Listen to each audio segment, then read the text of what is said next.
Hello friends, good morning. நான் உங்கள் பிரியா பேசுகிறேன். எல்லோரும் எப்படி இருக்கீங்க? இன்றைக்கி நம்ம இந்த வீடியோவில் என்ன பார்க்க போகிறோம்னு பார்த்தீங்கன்னா 10 அருமையான சமையலறை குறிப்புகள் தாங்க பார்க்க போகிறோம். வீடியோவை ஸ்கிப் பண்ணாமல் பாருங்கள் ஃப்ரெண்ட்ஸ். ஏன்னா இந்த டிப்ஸ் வந்து எல்லாருக்குமே ரொம்ப ரொம்ப யூஸ்ஃபுல்லாக இருக்கும்னு நினைக்கிறேன் இன்றைக்கி இந்த வீடியோ. ஏன்னு சொல்கிறேன் அப்படின்னு பார்த்தீங்கன்னா, நம்ம வேஸ்ட்டாக தூக்கி போகிற நிறைய பொருட்களை வச்சு நம்ம வீட்டுக்கு தேவையான உபயோகமான பொருட்களாக எப்படி மாற்றுறது அப்படின்றத இந்த வீடியோவில் நான் சொல்லியிருக்கேன். ஸோ கண்டிப்பாக இந்த வீடியோ ரொம்ப யூஸ்ஃபுல்லாக இருக்கும். ஸோ ஸ்கிப் பண்ணாமல் பாருங்கள் ஃப்ரெண்ட்ஸ். வாங்க வீடியோக்குள்ளே போகலாம். ஃபஸ்ட்டு டிப்ஸ் என்னென்னு பார்த்தீங்கன்னா, நம்ம ஃப்ரூட்ஸை வந்து கட் பண்ண பிறகு எப்படி ஃப்ரெஷ்ஷாக வச்சுக்கிறது அப்படின்றது தான் இந்த டிப்ஸில் பார்க்க போகிறோம். நம்ம வந்து சில டைம்ஸ் வந்து பார்த்திங்கன்னா ஃப்ரூட்ஸ் கட் பண்ணி பாதி சாப்பிட்டு பாதி ஃப்ரூட்ஸை வந்து அப்படியே வச்சுருவோம். அதை ஃப்ரிட்ஜில் வச்சாலுமே அந்த ஃப்ரூட் வந்து கெட்டு போயிடும். ஸோ அந்த மாதிரி கெட்டு போகாமல் இருக்கிறதுக்கு என்ன பண்ணலான்னு பார்த்திங்கன்னா, நம்ம வீட்டில் யூஸ் பண்ணாமல் இருக்கக்கூடிய இந்த மாதிரியான பிளாஸ்டிக் மூடி ஏதாச்சும் இருந்தால் எடுத்துக்கோங்க. அதில் வந்து ஊதுவத்தி யூஸ் பண்ணி இந்த மாதிரி 2 பக்கத்தில் ஓட்டை போட்டு எடுத்துக்கோங்க. பாருங்கள், அதுக்கு நேராக ஒரு ஓட்டை போட்டுக்கோங்க. போட்டுக்கிட்டு ரப்பர் பேண்ட் இருக்கும் இல்லைங்களா, ஸோ நம்ம use and throw rubber band இருக்கு இல்லைங்களா, அந்த ரப்பர் பேண்ட் எடுத்து கட் பண்ணிக்கோங்க. சிசர் வச்சு கட் பண்ணிக்கோங்க. இந்த ரப்பர் பேண்டை கட் பண்ணிவிட்டு நம்ம ஓட்டை போட்டிருக்கோம் இல்லைங்களா, இந்த மூடியில் ஃபஸ்ட்டு ஒரு துளை வழியாக இந்த ரப்பர் பேண்டை உள்ளே விட்டு ஒரு நாட் போட்டுக்கோங்க. இந்த மாதிரி ஒரு முடிச்சு போட்டு விட்டுக்கோங்க. அதுக்கப்புறமா இன்னொரு ஓட்டை வழியாக அந்த ரப்பர் பேண்டை விட்டு அந்த பக்கம் ஒரு முடிச்சு போட்டுக்கோங்க. இந்த முடிச்சு வந்து அவுறாமல் இருக்கிற அளவுக்கு நல்லா ஸ்ட்ராங்காக போட்டுக்கோங்க. அவ்வளோதாங்க ஃப்ரெண்ட்ஸ். இப்போ வந்து பார்த்திங்கன்னா, இந்த பழம் இருக்கு இல்லைங்களா, கட் பண்ண பழத்தை எடுத்து இந்த மாதிரி உள்பக்கம் கவர் பண்ண மாதிரி அந்த ரப்பர் பேண்டுக்குள்ளே வச்சு விட்டுருங்க. இப்போ இந்த பழத்தை அப்படியே ஃப்ரிட்ஜில் வச்சிட்டிங்கன்னா உங்களுக்கு ஃப்ரெஷ்ஷாக அப்படியே இருக்கும். நெக்ஸ்ட் டிப்ஸ் பார்த்தீங்கன்னா, மாதுளம்பழம் ஈஸியாக எப்படி குயிக்காக கட் பண்ணுறது அப்படின்றத சொல்ல போகிறேன். நம்ம நார்மலாக இந்த மாதிரி தோல் உரித்து ஒவ்வொன்றா அந்த மாதுளம்பழத்தை எடுப்போம். ஸோ அந்த மாதிரி எடுக்கும்போது குறைஞ்சது ஒரு பழத்தை உரிக்கிறதுக்கு ஒரு 10 நிமிஷமாச்சும் ஆகும். அந்த மாதிரி இல்லாமல் டக்குன்னு 2 நிமிஷத்தில் இந்த மாதுளம்பழத்தை நம்ம உரித்து எடுத்துடலாம். அதுக்கு இந்த மாதிரி மாதுளம்பழத்தை 2ஆக கட் பண்ணிக்கோங்க. உங்கள் வீட்டில் மத்து இல்லைனா இந்த மாதிரி கனமான ஒரு பொருள் எடுத்து அந்த மாதுளம்பழத்தை இந்த மாதிரி கையில் வச்சு தட்டினீங்கன்னா மொத்த அந்த மாதுளம்பழ சொலை இருக்கு இல்லைங்களா, மொத்த மாதுளம்பழமும் அப்படியே உங்களுக்கு பிளேட்டுக்கு வந்துடும். ரொம்ப ரொம்ப ஈஸியான மெத்தடுங்க இது. ஸோ நீங்கள் வந்து கண்டிப்பாக ட்ரை பண்ணி பாருங்கள் ஃப்ரெண்ட்ஸ். எல்லாமே வந்து ஃபுல்லாக கொட்டிடுச்சு. அப்படியே ஒரு 2 தட்டு தட்டினா போதும், மொத்த பழமும் அப்படியே கொட்டிடும். அதிகபட்சம் ஒரு 5லேருந்து 6 முறை நம்ம தட்டினாவே போதும். மொத்தமே வந்து ஃபுல்லாக கொட்டிடும். ரொம்ப கஷ்டப்பட வேண்டிய அவசியம் இல்லை. ஒரே நிமிஷமே போதுங்க. ஒரு பழத்தை உரிக்க 1 நிமிஷம் போதும். அதுவே ரொம்ப அதிகம்தான்.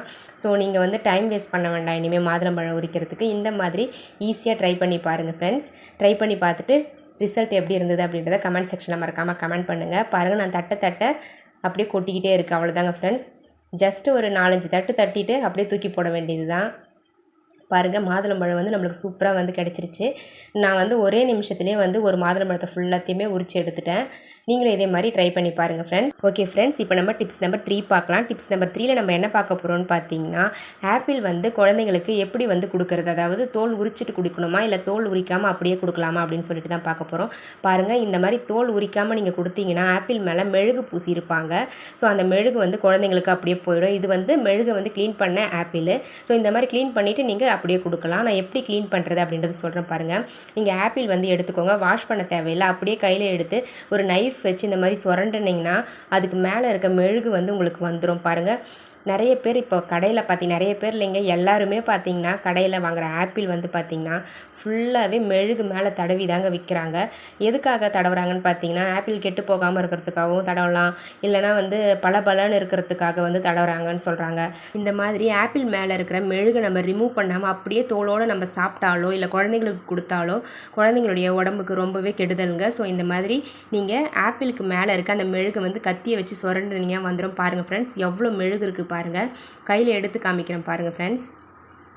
இது மொத்தமே நம்ம வயிற்றுக்கு போனால் என்ன ஆகுறது, குழந்தைங்க சாப்பிட்டா என்ன ஆகுறது. ஸோ அதனால் வந்து ஒன்று தோலை சீவிட்டு கொடுங்க. அப்படி இல்லை தோலோடு நீங்கள் சாப்பிட ஆசைப்பட்டிங்கன்னா இந்த மாதிரி கத்தியை வச்சு ஃபுல்லாக அந்த மெழுகெல்லாம் ஜஸ்ட்டு நீங்கள் தேய்ச்சாவே வந்துடும். ஸோ இந்த மாதிரி லைட்டாக ரிமூவ் பண்ணிவிடுங்க. அதுக்கப்புறம் பார்த்தீங்கன்னா நீங்கள் ஃப்ரெஷ்ஷாக ரன்னிங் வாட்டர்லேயே இல்லை ஒரு பவுலில் தண்ணி வச்சு அந்த தண்ணியில் நல்லா ஆப்பிளை வாஷ் பண்ணிவிட்டு அதுக்கப்புறம் நீங்கள் தோலோடு சாப்பிட்டிங்கன்னா எந்த பிரச்சனையும் இல்லைங்க.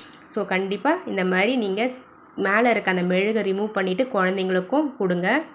ரொம்ப ரொம்ப ஹெல்த்தியாக இருக்கும். ஓகேங்களா? பாருங்கள் ஃப்ரெண்ட்ஸ், இப்போ எவ்வளோ அழகாக இருக்குது ஆப்பிள். ஓகே, இப்போ நம்ம டிப்ஸ் நம்பர் 4 பார்க்கலாம். டிப்ஸ் நம்பர் 4ல் நம்ம என்ன பார்க்க போகிறோம்னு பார்த்தீங்கன்னா, இந்த மாதிரி ஜூஸ் குடிச்சிட்டு நம்ம தூக்கி போடுற பிளாஸ்டிக் பாட்டில்ஸை வச்சு நம்ம வீட்டுக்கு தேவையான யூஸ்ஃபுல்லான ஒரு பொருளை செய்ய போகிறோம். என்ன பொருள் அப்படின்றத நீங்கள் வீடியோவை பார்த்து தெரிஞ்சுக்கோங்க ஃப்ரெண்ட்ஸ். நான் இப்போ அந்த பொருளை செய்ய ஆரம்பிக்கிறேன். பாருங்கள், இந்த மாதிரி ரெண்டாக கட் பண்ணிக்கோங்க. அதாவது ரெண்டானா ஃபுல்லாக கட் பண்ணிடாதீங்க. முக்கால்வாசி நம்ம கட் பண்ணியிருக்கணும், கால்வாசி வந்து கட் பண்ணக்கூடாது, அப்படியே இருக்கணும். பாருங்கள், இந்த மாதிரி சிசர் வச்சு லைட்டாக கட் பண்ணி விட்டுக்கோங்க. சிசர் வச்சு தேவையான அளவுக்கு கட் பண்ணிக்கிறேன். பாருங்கள், இந்த மாதிரி நீங்கள் கட் பண்ணி எடுத்துக்கோங்க. அதுக்கப்புறம் பார்த்தீங்கன்னா ஒரு வத்தி குச்சி வச்சு லைட்டாக அந்த கட் ஆகாமல் இருக்கு இல்லைங்களா, ஸோ அது அடிப்பகுதியில் வச்சிங்கன்னா இந்த மாதிரி வளைஞ்சி கொடுக்கும் இந்த வாட்டர் பாட்டில் நம்மளுக்கு. அதுக்கப்புறம் இந்த வாட்டர் பாட்டில் வந்து நம்ம என்ன பண்ணணும்னு பார்த்தீங்கன்னா அதை நிற்க வைக்கணும். ஸோ அந்த வாட்டர் பாட்டிலை நிற்க வைக்கிறதுக்கு என்ன பண்ணலான்னு பார்த்தீங்கன்னா இந்த மாதிரி அந்த அடிப்பகுதியில் வத்தி குச்சியை காமிச்சிட்டு லைட்டாக அப்படி ப்ரெஸ் பண்ணி விட்டிங்கன்னா தரையில் உங்களுக்கு அந்த வாட்டர் பாட்டில் வந்து அப்படியே நின்றுடும். பாருங்கள், இப்போ சூப்பராக நிற்குது, கீழே விழாது. இந்த மாதிரி நிற்கணும். நம்மளுக்கு சின்ன சின்ன துளைகள் போட போகிறேன். பாருங்கள் ஃப்ரெண்ட்ஸ், இந்த மாதிரி நீங்களும் சின்ன சின்னதாக ஓட்டை போட்டுக்கோங்க. எதுக்குன்னு பார்த்தீங்கன்னா உள்ளே வந்து தண்ணி நிற்காமல் இருக்கிறதுக்காக நான் இந்த ஹோல்ஸ் போடுறேன். பாருங்கள் ஃப்ரெண்ட்ஸ், அந்த அடிப்பகுதியில் நான் ஃபுல்லாக ஓட்டை போட்டுட்டேன். அதே மாதிரி இந்த ஃப்ரண்ட் சைடில் வந்து கீழே போகிற பகுதி இருக்குது இல்லைங்களா, அந்த பகுதியில் வந்து ஹோல்ஸ் போட்டுக்கிறேன். இந்த மாதிரி சின்ன சின்ன ஓட்டைகள் போட்டுக்கோங்க. ரெண்டு பக்கமே வந்து தண்ணி வந்து நிற்கக்கூடாது நம்மளுக்கு. அதுக்காக தான் வந்து ரெண்டு பக்கமே நம்ம ஓட்டை போடுறது. அப்போ தான் நம்மளுடைய பொருட்கள் வந்து வீணாகாது. ஸோ அதுக்காக தான் இந்த ஹோல்ஸ் வந்து போடணும் கண்டிப்பாக. பாருங்கள் ஃப்ரெண்ட்ஸ், நான் ரெண்டு பக்கமும் ஹோல்ஸ் போட்டுட்டேன். பாருங்கள், நம்ம சாமான் தேய்க்கிற இந்த பாத்திரம் தேய்க்கிற சோப்பு இருக்குது இல்லைங்களா, விம்பார். ஸோ இந்த சோப்பு வச்சு இதை ஒரு சைடில் வந்து இந்த சோப்பை வச்சுக்கலாம். அடுத்த சைடில் வந்து பார்த்திங்கன்னா இந்த மாதிரி ஸ்க்ரப்பரை வச்சுக்கலாம். பாருங்கள், நான் இப்போ வந்து தண்ணியில் வந்து சாமான் நம்ம வாஷ் பண்ணிவிட்டு இந்த மாதிரி சோப்பு வந்து இந்த மாதிரி வாட்டர் பாட்டிலில் ஒன் சைடு நீங்கள் போட்டுட்டிங்கன்னா அதில் இருக்க தண்ணி ஃபுல்லாக வடிஞ்சிடும். அதே மாதிரி ஸ்க்ரப்பரை வந்து தனியாக நீங்கள் இந்த பக்கம் வச்சிட்டிங்கன்னா அந்த ஸ்க்ரப்பரில் இருக்க தண்ணியுமே வந்து கீழே வடிஞ்சு வந்துடும். பாருங்கள், கீழே தண்ணி ஃபுல்லாக வடிஞ்சு வந்துடுது. ஸோ இந்த மாதிரி நீங்கள் பாட்டிலை யூஸ் பண்ணி சோப்பு ஸ்க்ரப்பரெல்லாம் பயன்படுத்திக்கிட்டிங்கன்னா உங்களுக்கு சோப் வந்து சீக்கிரமாக கரையாது. உங்களுக்கு வந்து 4 to 5 days வந்து சோப்பு அதிகமாக உங்களுக்கு வந்து ஆண்டு வரும். அதே மாதிரி ஸ்க்ரப்பரையும் சோப்பையும் நம்ம ஒன்றா வைக்கும்போது என்ன ஆகுனா, ஸ்க்ரப்பரில் இருக்க தண்ணி ஃபுல்லாக சோப்பில் வந்து சோப்பு ஃபுல்லாக கரைஞ்சி சோப்பு ஃபுல்லாகவே வந்து ஸ்க்ரப்பரில் வந்துடும். ஒவ்வொரு டைம் நம்ம பாத்திரம் வளர்க்கும் போது நிறைய அதிகப்படியான சோப்பு வந்து யூஸ் பண்ணுற மாதிரி இருக்கும். இந்த டிப்ஸை நீங்கள் ஃபாலோ பண்ணிங்கன்னா நார்மலாக நீங்கள் யூஸ் பண்ணுறதை விட 4 days அதிகமாகவே இந்த சோப்பு வந்து உங்களுக்கு ஆண்டு வருங்க. ஓகே ஃப்ரெண்ட்ஸ், இப்போ நம்ம டிப்ஸ் நம்பர் 5 பார்க்கலாம். டிப்ஸ் நம்பர் 5ல நம்ம என்ன பார்க்க போகிறோம்னு பார்த்தீங்கன்னா இந்த லைசால் டப்பா. நம்ம எல்லார் வீட்லேயுமே லைசால் யூஸ் பண்ணுவோம் இல்லைங்களா, ஸோ அந்த லைசால் டப்பாவை தூக்கி போட்டுருவோம் நம்ம. ஸோ அந்த மாதிரி தூக்கி போடாமல் லைசால் டப்பாவை வச்சு நம்ம வீட்டுக்கு யூஸ்ஃபுல்லாக என்ன பண்ணலான்னு பார்க்கலாம். பாருங்கள், இந்த டப்பாவில் இருக்க ஸ்டிக்கரை கிழிச்சிட்டேன். ஒரு ஆனியன் எடுத்துக்கோங்க. ஆனியனை வந்து இந்த மாதிரி கட் பண்ணிக்கோங்க. கட் பண்ணிவிட்டு உங்ககிட்ட கலர்ஸ் ஏதாச்சும் இருக்கும் இல்லைங்களா, அந்த கலர் வச்சு இந்த மாதிரி இந்த ஓரத்தில் மட்டும் தடவி விட்டுக்கோங்க. தடவிட்டு அப்படியே வந்து ப்ரெஸ் பண்ணிங்கன்னா உங்களுக்கு சீல் மாதிரி, அதாவது சர்க்கிள் மாதிரி உங்களுக்கு கிடச்சிரும். உங்களுக்கு பாருங்கள், இந்த மாதிரி சர்க்கிள் ஷேப்பில் கிடைக்கும். ஸோ இப்போ வந்து நம்ம என்ன பண்ண போகிறோம்னு பார்த்தீங்கன்னா இந்த சர்க்கிள் ஷேப்புக்கு இந்த டப்பாவை 4 சர்க்கிள் ஷேப்பில் கட் பண்ணி எடுக்க போகிறோம். பாருங்கள், இந்த மாதிரி கத்தியை சூடு காட்டி லைட்டாக நான் அந்த சர்க்கிளை வந்து கட் பண்ணி எடுத்துடுறேன். பாருங்கள், இந்த மாதிரி 4 சர்க்கிள் போட்டிருக்கோம் இல்லைங்களா, ஸோ ஃபுல்லாகவே வந்து கட் பண்ணி எடுக்கணும். அவ்வளோதாங்க ஃப்ரெண்ட்ஸ். பாருங்கள், இந்த மாதிரி 4 ஹோல்ஸையுமே நான் கட் பண்ணி எடுத்துட்டேன். பாருங்கள், இப்போ நம்மளுக்கு 4 சர்க்கிள் கிடச்சிருக்கு. நான் ஃபுல்லாக கட் பண்ணிவிட்டு ஒரு முறை வாஷ் பண்ணி எடுத்துகிட்டு வந்துட்டேன். பாருங்கள், இப்போ நம்மளுக்கு கொஞ்சம் க்ளீனாக இருக்குது. அதுக்கப்புறம் பார்த்திங்கன்னா இந்த மேல் பகுதியை வந்து கட் பண்ணிக்கலாம். இது தேவை கிடையாது நம்மளுக்கு. ஸோ இந்த மேல் பகுதியை மட்டும் கட் பண்ணி ரிமூவ் பண்ணிடலாம். இப்போ நம்ம என்ன பண்ணலான்னு பார்த்திங்கன்னா இதை வந்து நிற்க வச்சுட்டு இந்த மாதிரி நிற்க வச்சுக்கோங்க. நிற்க வச்சுட்டு இதை வந்து ரெண்டாக அப்படியே பாதியாக கட் பண்ணிக்கோங்க. நம்மளுக்கு வந்து மேல் பகுதி மட்டும்தான் தேவை, இந்த அடிப்பகுதி தேவை கிடையாது. ஸோ அதனால் வந்து இதை வந்து ரெண்டாக அப்படியே வந்து கட் பண்ணிக்கோங்க. ரொம்ப ரொம்ப ஈஸியாக இருக்குங்க. இது வந்து பிளாஸ்டிக் வந்து ரொம்ப ஸ்ட்ராங்கான பிளாஸ்டிக்லாம் இல்லை, ரொம்ப நெப்பமாக தான் இருக்குது கட் பண்ண. நானுமே பார்க்கும்பொழுது பார்த்திங்கன்னா கஷ்டமாக இருக்கும்னு நினச்சேன். அதுக்கப்புறம் கட் பண்ணும்பொழுது தான் தெரிஞ்சது ரொம்ப ஈஸியாக இருக்குது வேலை. பாருங்கள், இந்த மாதிரி கட் பண்ணி எடுத்துக்கோங்க. பாருங்கள் ஃப்ரெண்ட்ஸ், இப்போ ஏதாச்சும் உங்களுக்கு ஐடியா கிடச்சிருக்கும்னு நினைக்கிறேன் எதுக்காக நான் இந்த மாதிரி கட் பண்ணேன்னு சொல்லிட்டு. ஆமாங்க ஃப்ரெண்ட்ஸ், நான் இதை வந்து முட்டை வைக்கிற ட்ரேவாக யூஸ் பண்ண போகிறேன். பாருங்கள், இந்த மாதிரி நீங்கள் முட்டையை வச்சு இதில் யூஸ் பண்ணிக்கலாம். நம்ம ஃப்ரிட்ஜில் வந்து பார்த்திங்கன்னா ஒரு 8 முட்டை வைக்கிற அளவுக்கு தான் ட்ரே வந்து கொடுத்துருக்காங்க. எங்கள் வீட்டில் சின்ன ஃப்ரிட்ஜ் தான் இருக்குது. ஸோ அதில் வந்து 8 முட்டை தான் வைக்க முடியும், அதுக்கு மேலே வந்து வைக்க முடியாது. இப்போ நம்ம இந்த ட்ரேவை வந்து பார்த்திங்கன்னா ஃப்ரிட்ஜில் வச்சு யூஸ் பண்ணலாம். வாங்க எப்படி யூஸ் பண்ணுறதுன்னு காமிக்கிறேன். பாருங்கள், இது வந்து நம்ம ஃப்ரிட்ஜில் இருக்கக்கூடிய ட்ரே. அதில் வந்து 8 முட்டை தான் வைக்க முடியும். பார்த்திங்களா, நான் சொன்னேன் இல்லைங்களா, இப்போ 2 முட்டை 10 முட்டை வாங்கியிருந்தால் கூட 2 முட்டை கீழே தான் வைக்கணும். நம்ம ஃப்ரிட்ஜை மூடும் போது திறக்கும் போது அந்த முட்டை ஆடிக்கிட்டே இருக்கும், உடையிறதுக்கு வாய்ப்பு இருக்குது. ஸோ அந்த மாதிரி இல்லாமல் இந்த மாதிரி நம்ம ட்ரே செஞ்சோம் இல்லைங்களா, அந்த ட்ரேவை வந்து அந்த ட்ரேக்கு பக்கத்துலேயே வந்து இந்த மாதிரி வச்சிடலாம். கரெக்டாக இருக்கும் உங்களுக்கு. அதுக்கப்புறம் நம்ம மிச்சம் இருக்க முட்டையை இந்த ட்ரேலையும் வச்சுக்கலாம். பாருங்கள், இப்போ வந்து 10 முட்டை வாங்கிட்டு வந்தாங்க. ஃபுல்லாகவே வந்து கரெக்டாக வந்து வச்சாச்சு. இப்போ வந்து ஃப்ரிட்ஜ் டோரு வந்து மூடினா கூட எந்த பிரச்சனையும் இல்லை, முட்டை ஆடாது, முட்டையும் சேஃபாக இருக்கும். ஸோ இந்த மாதிரி நீங்களும் வந்து உங்கள் வீட்டில் ட்ரை பண்ணி பாருங்கள் ஃப்ரெண்ட்ஸ். இப்போ நம்ம டிப்ஸ் நம்பர் 6 பார்க்கலாம். டிப்ஸ் நம்பர் 6ல் என்ன பார்க்க போகிறோன்னு பார்த்தீங்கன்னா, நம்ம வீட்டில் லெமன் வந்துட்டு யூஸ் பண்ணும்பொழுது ஒரு சில நேரங்களில் ஆஃப் லெமன் யூஸ் பண்ணுவோம். ஆஃப் லெமன் வந்து அப்படியே நம்ம ஃப்ரிட்ஜில் எடுத்து வச்சுருவோம் தேவைப்படலை அப்படின்ட்டு. அதுக்கப்புறம் ஒரு 4 நாள் கழித்து எடுத்து பார்த்தீங்கன்னா அந்த லெமன் காஞ்சு போயிருக்கும். ஸோ அந்த மாதிரி இல்லாமல் லெமனை ஃப்ரெஷ்ஷாக எப்படி வச்சுக்கிறதுன்னு பார்க்கலாம். பாருங்கள், இந்த மாதிரி நம்ம லெமன் பாதி யூஸ் பண்ணியிருக்கோம், பாதி யூஸ் பண்ணாமல் இருக்கும். இது ரெண்டுத்தையுமே அப்படியே க்ளோஸ் பண்ணிக்கோங்க. க்ளோஸ் பண்ணிவிட்டு பல்லு குத்துற குச்சி இருக்கும் இல்லைங்களா, ஸோ அந்த குச்சியை வச்சு இந்த பக்கம் குத்தி அந்த பக்கம் வந்து எடுத்துடணும் குச்சியை. பாருங்கள், இந்த மாதிரி நீங்கள் ஃபுல்லாக வந்து கவர் பண்ணி குச்சியை வச்சு குத்தி எடுத்துக்கோங்க. அதுக்கப்புறம் இந்த லெமனை வந்து நம்ம ஃப்ரிட்ஜில் வச்சு ஸ்டோர் பண்ணோம்னா உங்களுக்கு லெமன் வந்து நீண்ட நாட்களுக்கு ஃப்ரெஷ்ஷாகவே இருக்கும், காஞ்சி போகாமல் இருக்குங்க ஃப்ரெண்ட்ஸ். நீங்களும் ட்ரை பண்ணி பாருங்கள். இப்போ நம்ம டிப்ஸ் நம்பர் 7 பார்க்கலாம். டிப்ஸ் நம்பர் 7ல் நம்ம வீட்டில் யூஸ் பண்ணிவிட்டு தூக்கி போடக்கூடிய ஒரு வாட்டர் பாட்டிலை வச்சு வீட்டுக்கு உபயோகமான ஒரு பொருள் செய்ய போகிறேங்க. வீடியோவை ஸ்கிப் பண்ணாமல் பாருங்கள், அப்போ தான் என்ன பொருள் செய்ய போகிறேன் அப்படின்றது உங்களுக்கு தெரியும். பாருங்கள் ஃப்ரெண்ட்ஸ், இந்த மாதிரி வாட்டர் பாட்டிலை நான் கட் பண்ண மாதிரி கட் பண்ணி எடுத்துக்கோங்க. அதுக்கப்புறமா இதனுடைய அடிப்பகுதியை திருப்பிக்கோங்க. திருப்பிக்கிட்டு ஊதுவத்தி வச்சு இந்த மாதிரி சின்ன சின்னதாக ஹோல்ஸ் வந்து சுற்றியும் போட்டு விட்டுக்கோங்க. பாருங்கள், இந்த மாதிரி இந்த வாட்டர் பாட்டிலை சுற்றி இதனுடைய அடிப்பகுதி ஃபுல்லாகவே வந்து ஹோல்ஸ் போடணும். இதுவும் எதுக்காகன்னு பார்த்தீங்கன்னா, இதனுடைய உள்பகுதியில் வந்து தண்ணி நிற்காமல் இருக்கிறதுக்காக தான் இந்த ஹோல்ஸ் போடுறோம் நம்ம. பாருங்கள், எவ்வளோ சூப்பராக வந்து குட்டி குட்டியாக ஹோல்ஸ் வந்து போட்டுட்டேன், தெரியுதுங்களா? இந்த மாதிரி நீங்களும் போட்டு எடுத்துக்கோங்க ஃப்ரெண்ட்ஸ். அவ்வளோதான், முடிஞ்சிடுச்சு வேலை. இப்போ நம்ம இதை யூஸ் பண்ண வேண்டியது தான் பாக்கி. பாருங்கள் ஃப்ரெண்ட்ஸ், இந்த மாதிரி நம்ம வீட்டில் யூஸ் பண்ணுற பேஸ்ட்டு, ப்ரஷ்ஷு இதெல்லாம் வந்து இந்த மாதிரி வாட்டர் பாட்டிலை கட் பண்ணிவிட்டு நீங்கள் இதில் போட்டு வச்சுக்கலாம். நம்ம அப்படியே வந்து ஸ்லாப்பில் வச்சு யூஸ் பண்ணுவோம். எங்கே ப்ரஷ் இருக்குது, எங்கே பேஸ்ட் இருக்குதுன்னு கை வச்சு தேடும்போது டக்குன்னு கிடைக்காது, அதுக்கப்புறம் கீழே விழும். ஸோ நீங்கள் இந்த மாதிரி வாட்டர் பாட்டிலை யூஸ் பண்ணி இந்த மாதிரி ஒரு ட்ரே மாதிரி நீங்கள் இதை பயன்படுத்திக்கலாம். ரொம்ப ரொம்ப யூஸ்ஃபுல்லாக இருக்கும், அழகாகவும் இருக்கும் பார்க்குறதுக்கு. பாருங்கள் ஃப்ரெண்ட்ஸ், எவ்வளோ அழகாக க்யூட்டாக இருக்குது. நீங்களும் ட்ரை பண்ணி பாருங்கள் ஃப்ரெண்ட்ஸ். இப்போ நம்ம டிப்ஸ் நம்பர் 8 பார்க்கலாம்.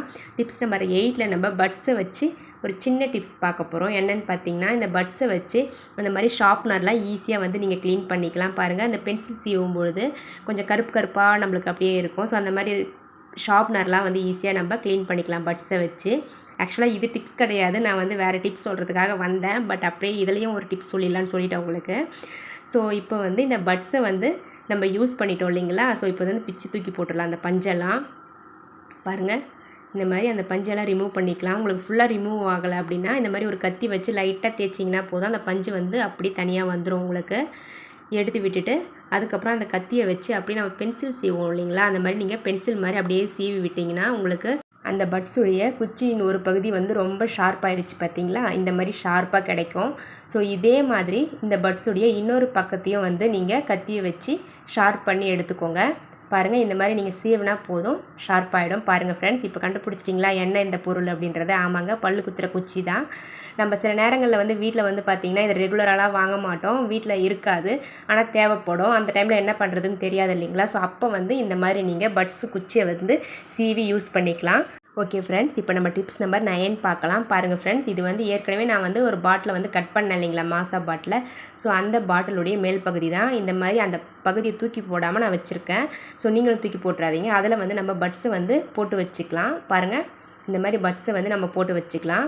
அதே மாதிரி பார்த்திங்கன்னா உங்களுக்கு ஃபுல்லாக அந்த மூடியில் அழுத்தி விட்டிங்கன்னா உங்களுக்கு கீழவே கொட்டாது இந்த பட்ஸு. பாருங்கள், அப்படியே நின்றுடுச்சு. இதுக்கப்புறம் நம்ம அப்படியே 1 by 1 எடுத்து யூஸ் பண்ணிக்கலாம், கீழே சிந்தாமையும் இருக்கும் உங்களுக்கு.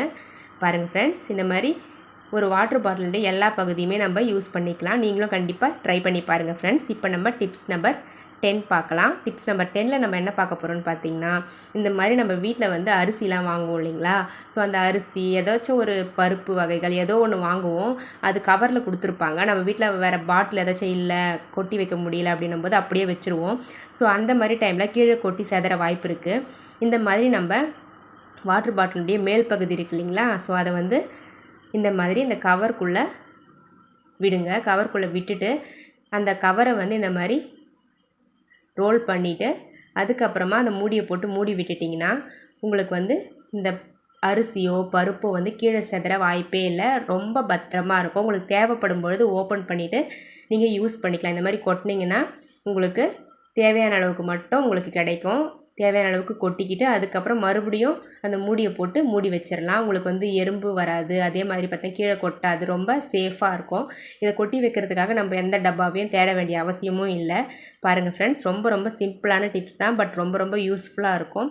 கண்டிப்பாக ட்ரை பண்ணி பாருங்கள் ஃப்ரெண்ட்ஸ். நீங்களும் ட்ரை பண்ணி பார்த்துட்டு இந்த டிப்ஸ்லாம் உங்களுக்கு ரொம்ப யூஸ்ஃபுல்லாக இருந்துச்சா இல்லையா அப்படின்றத கமெண்ட் செக்ஷனில் மறக்காமல் கமெண்ட் பண்ணுங்கள் ஃப்ரெண்ட்ஸ். உங்கள் கமெண்ட்ஸ்க்காக நான் கண்டிப்பாக வெயிட் பண்ணுவேன்.